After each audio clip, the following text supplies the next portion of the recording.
ఈరోజు యోగా కార్యక్రమానికి మీకు స్వాగతం. మన టిబెటియన్ బాక్స్ బ్రీదింగ్, సృష్టి క్రమంలో వేసేటువంటి టిబెటియన్ బాక్స్ బ్రీదింగ్. సో మొదటి క్రియ, రెండు చేతులు ఇలా దూరంగా ఉంచి, కాళ్ళని ఇలా ఎడంగా ఉంచి, ఇలా కిందికి కంటే కూడా ఇలా జంప్ చేస్తూ చేస్తే కళ్ళు తొందరగా తిరగవు.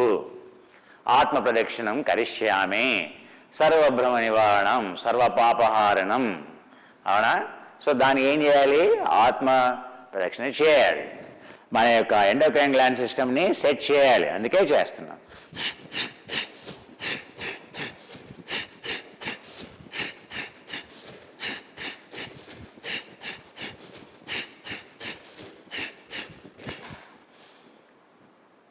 కళ్ళు తిరుగుతున్నాయా? మీరు 2-3 డేస్ అయింది కదా, ఈ కౌంట్కి మీకు ఇప్పుడు కళ్ళు తిరగవు కూడా. అంటే ఏంటి? మీ సెల్ పొటెన్షియల్ అంత పెరిగింది, మీ కణజాలంలో విద్యుత్ శక్తి అంత పెరిగింది. విద్యుత్ శక్తి అనేది తక్కువ కావడం వల్ల, సెల్ పొటెన్షియల్ తక్కువ కావడం వల్ల వ్యాధులు వస్తున్నాయని తెలుసుకున్నాం. సో దీనివల్ల ఏమవుతుంది? సో భూమి సూర్యుని చుట్టూ తిరగడం వల్ల, భూమి తన చుట్టూ తాను తిరగడం వల్ల భూమి మీద ఎలక్ట్రిసిటీ ఉంది. అవునా? మన లోపల ఎలక్ట్రిసిటీ ఉంది. అండ్ భూమికి ఆ శక్తి ఉంది, చుట్టూ తిరిగేటువంటి శక్తి. ఆ తిరగడం వల్ల ఎనర్జీ ఉత్పత్తి అవుతుంది, గ్రావిటీ ఉత్పత్తి అవుతుంది. ఆ గ్రావిటీ వల్ల ఆ సూర్యుని యొక్క గ్రావిటీకి సూర్యునిలో కలిసిపోవట్లేదు, సూర్యునికి దూరంగా ఉండగలుగుతోంది, తన కక్షలో తాను తిరగగలుగుతోంది, మరి తన చుట్టూ తను తిరగగలుగుతోంది. దీనివల్ల తిరగడం వల్ల. అందుకే మనం తిరుగుతున్నామని తెలుసుకున్నాం. మళ్ళీ ఒకసారి శ్వాసని పీల్చుకోండి, నెమ్మదిగా శ్వాసను వదిలేయండి. మన శాస్త్ర ప్రకారంగా కౌంట్తో చేస్తే, గణనంతో చేస్తే చక్కగా ఉంటుంది. ఏకం ద్వేనం త్రీణం చతురం పంచానాం షడమం సప్తానాం అష్టమ నవమం దశమం ఏకాదశం ద్వాదశం త్రయోదశం చతుర్దశాని. మీరు ఇలా 14 సార్లు చేయలేరు. కేవలం మీరు 7 టైమ్స్ చేస్తే చాలు. మీ యొక్క పొటెన్షియల్ ఎలక్ట్రిసిటీ ఎలా పెరుగుతూ ఉంటుందో ఆ విధంగా మీ యొక్క శక్తి కూడా 21 టైమ్స్ తిరిగినా కూడా మీ కళ్ళు తిరగవు. మీ యొక్క పొటెన్షియల్ ఎలక్ట్రిసిటీ ఎలా పెరుగుతూ ఉంటుందో ఆ విధంగా మీ యొక్క శక్తి కూడా 21 టైమ్స్ తిరిగినా కూడా మీ కళ్ళు తిరగవు. దాన్ని బట్టే అదే ప్రమాణం. ఋతం వదిష్యామి, సత్యం వదిష్యామి. నీకు తెలిసేది ఏంటంటే, ఓహో ఇంత ఇంప్రూవ్మెంట్ ఉందే నాలో, ఓహో నా ఎలక్ట్రిసిటీ ఇంత పెరిగింది, ఓ నా పిచ్యూటరీ ఇంత బాగా పనిచేస్తుంది, నా యొక్క పీనియల్ గ్లాండ్ బాగా పనిచేస్తుంది, రాత్రి నిద్ర బాగా పడుతుంది. అవునా? సో నా యొక్క థైరాయిడ్ బాగా పనిచేస్తుంది, నా యొక్క లివర్ బాగా పనిచేస్తుంది, నా యొక్క ప్యాంక్రియాస్ బాగా పనిచేస్తున్నాయి, నా యొక్క టెస్టికల్స్ ఓవరీస్ బాగా పనిచేస్తున్నాయి. ఇవన్నీ బాగా పనిచేస్తే ఆరోగ్యంగా ఉంటాం. అవునా? ఉండటానికి నువ్వు ఏ విధంగా యోగాల సాధనలో ముందుకెళ్తున్నావో నీకే తెలుస్తుంది. ఋతం వదిష్యామి. కళ్ళు తిరగట్లేదు, ఇలా 21 టైమ్స్ కూడా తిరిగా, అలా 3 రౌండ్లు 7 రౌండ్స్ అంటే ఏంటి? ఈ గ్రంథులన్నీ చక్కగా పనిచేస్తున్నట్టు లెక్క. సో అప్పుడు మీరు ఏ డయాగ్నోసిస్ వెళ్ళాల్సిన అవసరం కూడా లేదు. కానీ కొందరు వెళ్ళాల్సి వస్తుంది.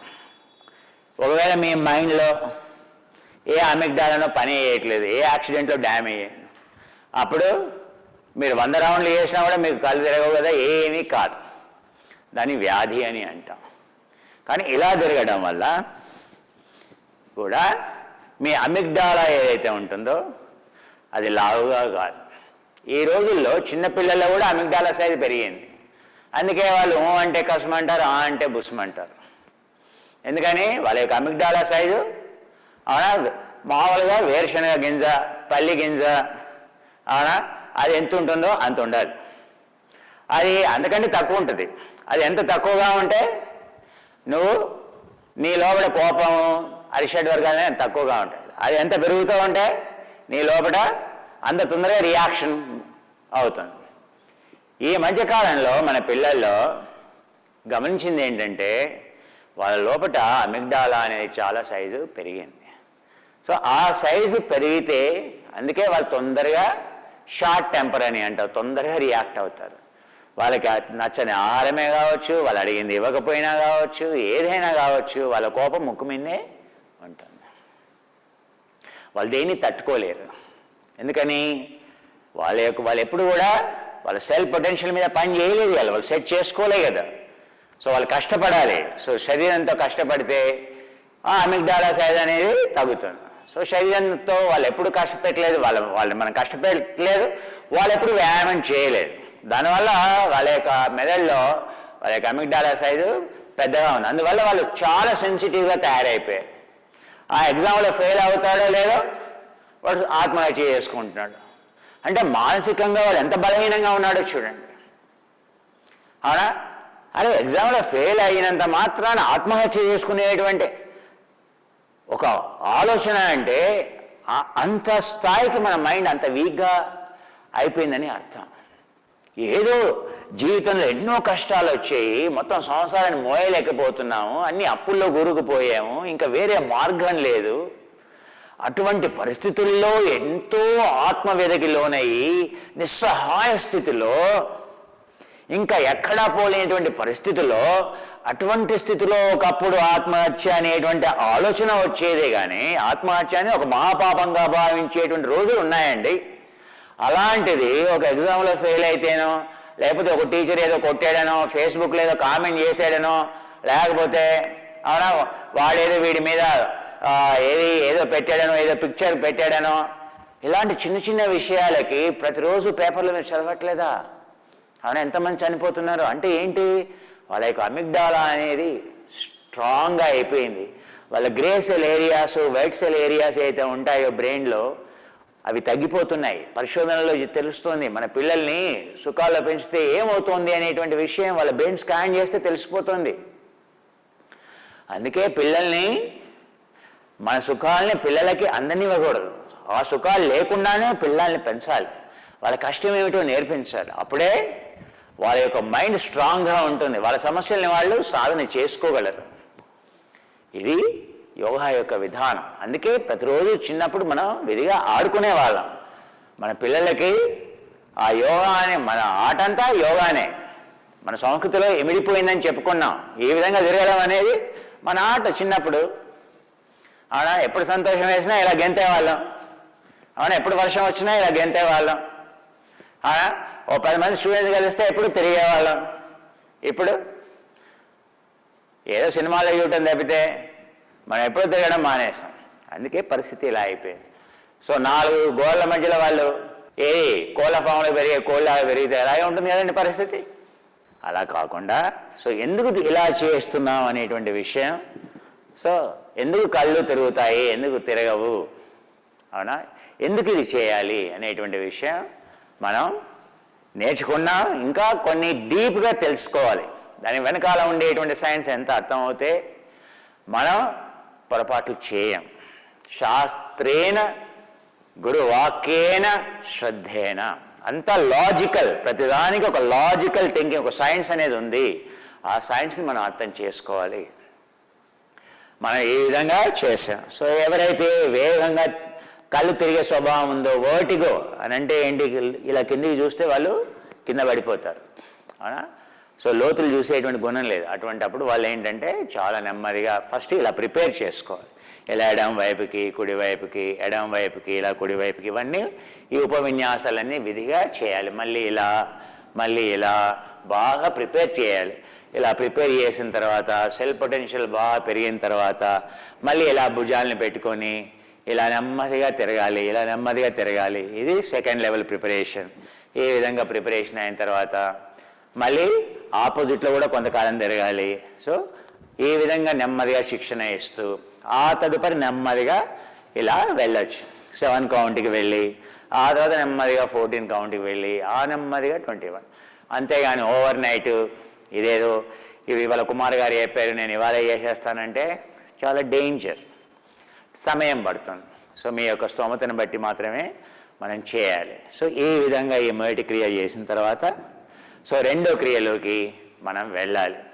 సో దీంట్లో ఇలా ఎగురుతూ చేస్తే తేలిగ్గా ఉంటుంది. టిబెటియన్ బాక్స్ బ్రీదింగ్ ప్రకారంగా చేస్తే అది చక్కగా వచ్చిన తర్వాత ఎగరకుండా కూడా మనం ఇలా చేయొచ్చు. స్టెబిలిటీ గురించి మళ్ళీ ఇలా చేయగానే మీ చేతిని ఇలా పైకి కిందికంటూ శిక్షణా క్రమం ఎలా అందులోకి వెళ్ళాలి, ఎలా అందులో నుంచి బయటికి రావాలి. సో ఇలా చేస్తే మళ్ళీ తొందరగా మీ కళ్ళు తిరగడం అనేది ఆగిపోతుంది. లేదా కాళ్ళని ఇలా ఎడంగా ఉంచి ఇలా మీరు కాసేపు ఉన్నారు అంటే మీ యొక్క స్టెబిలిటీ అనేది మళ్ళీ వచ్చేస్తుంది. ఇది మొదటి క్రియ తర్వాత చేయాల్సినటువంటి ఆసనాలు. ఈ విధంగా చేయాలి. ఎప్పటి వరకు? మీ శ్వాస నార్మల్ అయ్యేంతవరకు, మీ కళ్ళు తిరగడం ఆగేంతవరకు, మీ తల తిరగడం అనేది ఆగేంతవరకు అలా చేయాలి. అలా చేసి మళ్ళీ నెక్స్ట్ ఇలా 7 రౌండ్ చేయాలి. సో మొదట్లో ఫస్ట్ ఒకటే రౌండ్తో మొదలెట్టండి. ఏకం వేనం త్రీణం చతురం పంచానాం షడమం సప్తమం ఆత్మప్రదక్షిణం కరిష్యామి సర్వభ్రమ నివారణం అన్యథా శరణం నాస్తి త్వమేవ శరణం మమ. అది మనల్ని మనం ఉద్ధరించుకోవడం అంటే త్వమేవ త్వముద్ధరస్వ మహాప్రభో.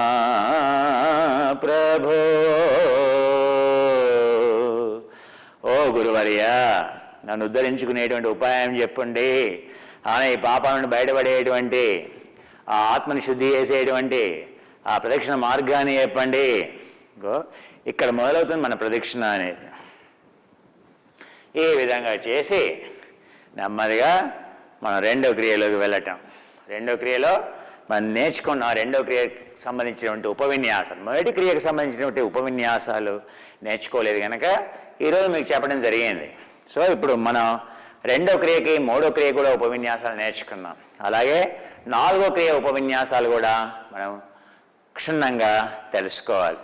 సో మనం ఒకసారి రెండో ఉపవిన్యాసంలోకి, రెండో క్రియలోకి వెళ్దాం. నెమ్మదిగా శ్వాసని పీల్చుకొని నెమ్మదిగా శ్వాసను వదిలేస్తూ చేతిని నెమ్మదిగా కిందకి, నెమ్మదిగా కాళ్ళని ముందుకి, కాళ్ళని ఫ్రీ చేస్తూ ఇది మనం నేర్చుకున్నాం.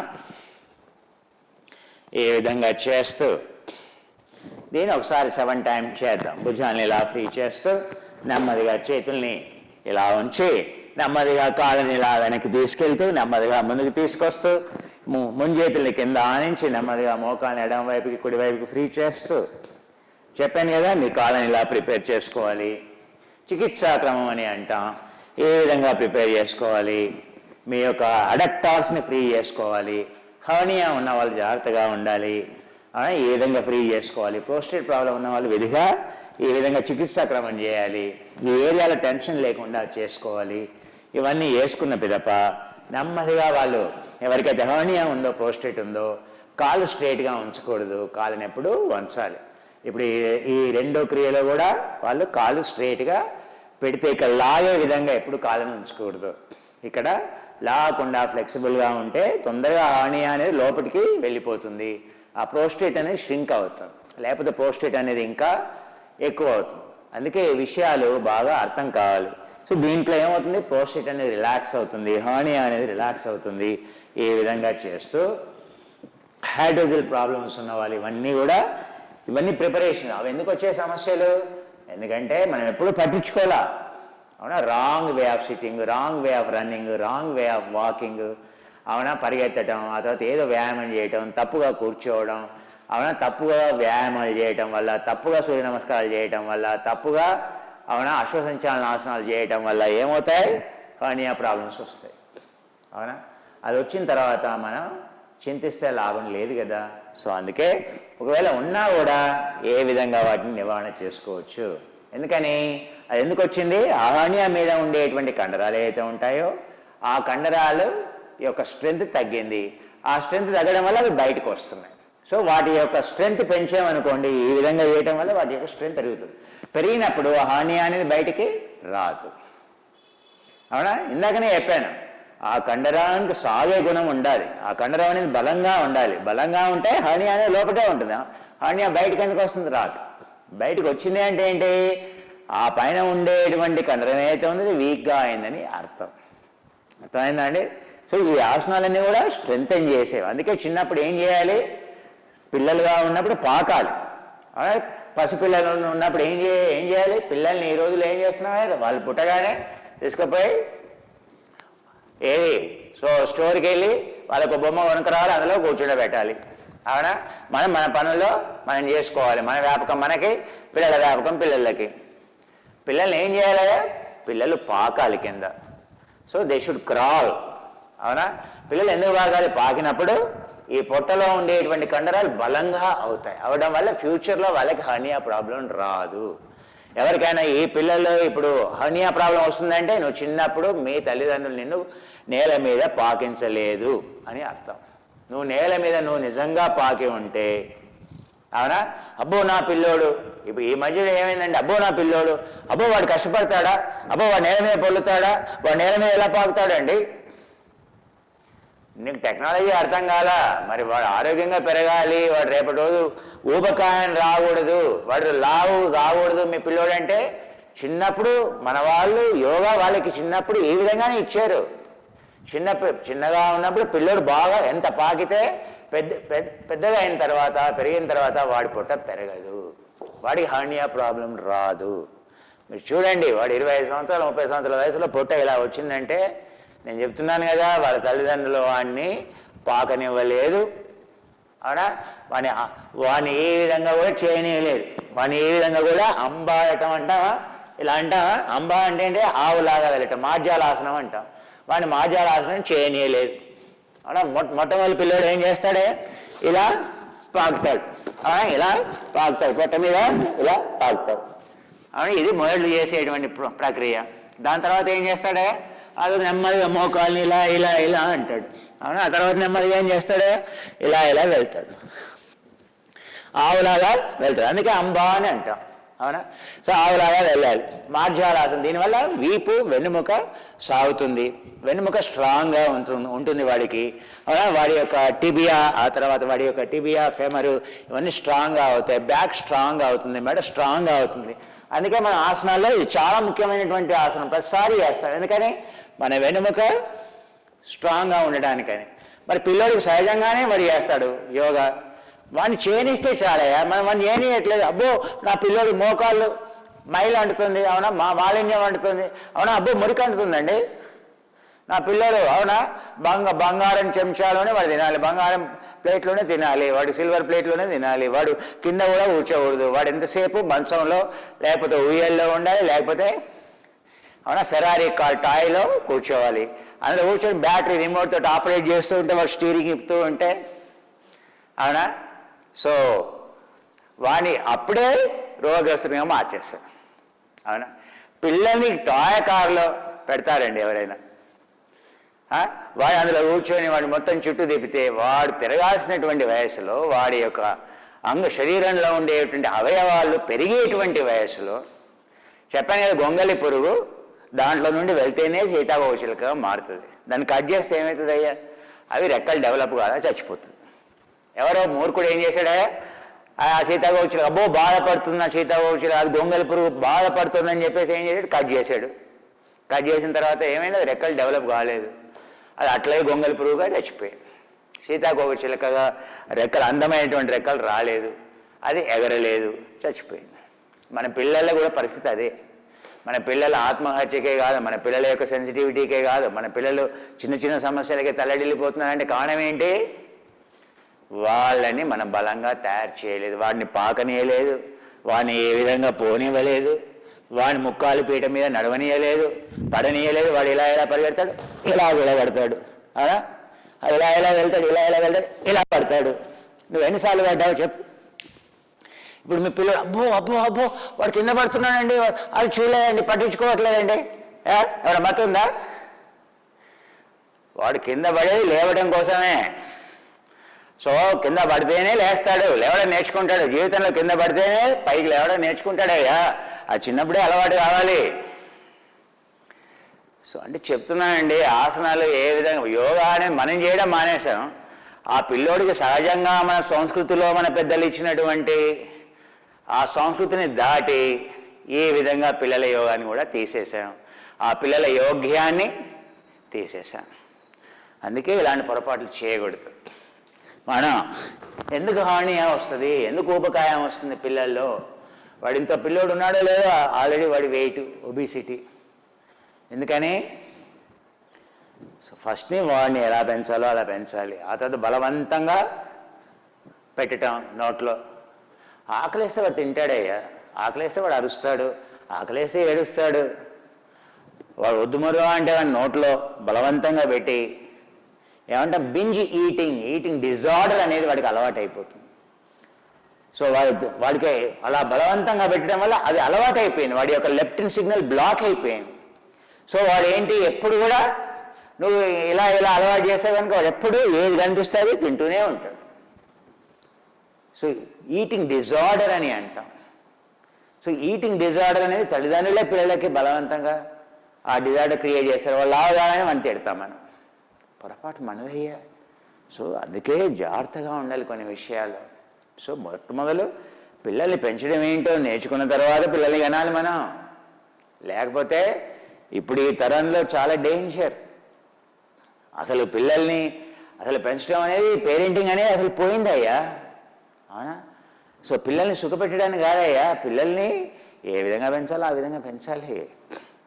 నెమ్మదిగా ఇలా కాళ్ళని ఫ్రీ చేస్తూ, లేకపోతే హర్నియా ప్రాబ్లం, ప్రోస్టేట్ ప్రాబ్లం, ఆ ప్రాబ్లం, హైడ్రోసిల్ ప్రాబ్లం, అవునా, బుడ్డలు తీయడం అంటాం, అదంటాం, ఇదంటాం, ఇవన్నీ ఎందుకు వస్తున్నాయి సమస్యలు? అవునా, వ్యాయామం చేయకపోవడం వల్ల ఈ కండరాలు అంత బలహీనంగా ఉన్నాయని చెప్తుంది. ఎందుకని బలహీనంగా వ్యాయామం చేయట్లేదు, మనం వ్యాయామం చేయట్లేదు, అందువల్ల బలహీనంగా అయిపోయాయి. సో దీన్ని ఈ విధంగా చేయాలి. సో నీ ప్రోస్టేట్ ప్రాబ్లం ఏం చేయాలి? అప్పుడు ఇలా ఫ్రీ చేసుకోవాలి, ఇవన్నీ ఫ్రీ చేసుకోవాలి. ఏ విధంగా ఫ్రీ చేసుకోవాలి? కానీ ఏం చేయకూడదు అని చెప్పాను. ఇగో ఇంతవరకు ఆనంద బాలాసనం చక్కగా చేసుకోవచ్చు, చాలా మంచిది. మీకు ప్రోస్టేట్ ప్రాబ్లం ఉన్నా పర్వాలేదు, మీకు ఆ తర్వాత హెర్నియా ప్రాబ్లం ఉన్నా పర్వాలేదు, ఏ ప్రాబ్లం ఉన్నాయి చేసుకో.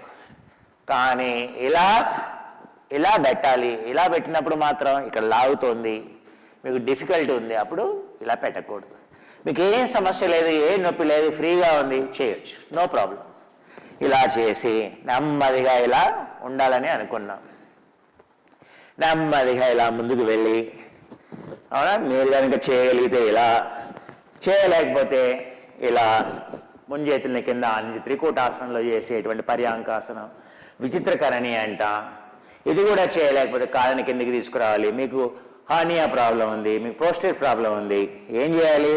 శ్వాసను పీల్చుకుంటూ ఏకం ద్వేనం త్రేణం చతురం పంచానాం షడమం సప్తమం. ఇలా చేయొచ్చు. ఎవరు ఎలా చేయాలి? అందుకే చికిత్సాక్రమం అంటాం. అవునా, నీ ప్రోస్టేట్ ప్రాబ్లం ఉంటే యోగా చేయకూడదని కాదు, కానీ చేసే విధానంలో మార్పు. నీకేం ప్రాబ్లం లేదు, నీ యువకునివి, నీ అబ్డామినల్ మజిల్స్ ఉన్నాయి, పొట్ట తగ్గాలి, దీనికి మించినటువంటి ఆసనం లేదు. నేననే చెప్పాను నేను. మళ్ళీ కాళ్ళని ఫ్రీ చేయాలి, మళ్ళీ కాళ్ళని ఎలా వెనక్కి తీయాలి, మీ యొక్క భుజాలని ముందుకి వెనక్కి తీసుకెళ్ళాలి. జాగ్రత్తలు అనేవి చాలా అవసరం. యోగా అంత సూక్ష్మమైనటువంటిది, అందుకే జాగ్రత్తగా నేర్చుకోవాలి. ప్రతి చిన్న విషయం కూడాను అన్నీ కూడా అబ్జర్వ్ చేయాలి. So individually distinct constitutional type అంటాం. ఏ ఇద్దరి వ్యక్తుల యొక్క వ్యక్తిత్వం ఒకలా ఉండదు ప్రపంచంలో, ఏ ఇద్దరి వ్యక్తుల యొక్క స్వరూపం ఒకలా ఉండదు. అవునా, సో వాళ్ళ యొక్క వ్యక్తిత్వాన్ని బట్టి, వాళ్ళ యొక్క శరీర తత్వాన్ని బట్టి వాళ్ళ యోగాని ఆ విధంగా ఏ యోగా చేయాలో ఆ యోగా చేయాలి. అంతేగాని పక్కవాడు చేస్తున్నాడని నేను కూడా చేస్తానంటే అది కుదరదు. నీ స్థూలకాయం ఉందా, మధ్యస్థకాయం ఉందా, సూక్ష్మకాయం ఉందా, అల్పకాయం ఉందా అనేటువంటి విషయం దాన్ని బట్టి నీ యొక్క యోగా చేసేటువంటి పద్ధతి ఉంటుంది. If you once you see this honey, highest what do you call Manuka factor, Australian honey, 24 Manuka factor is the highest.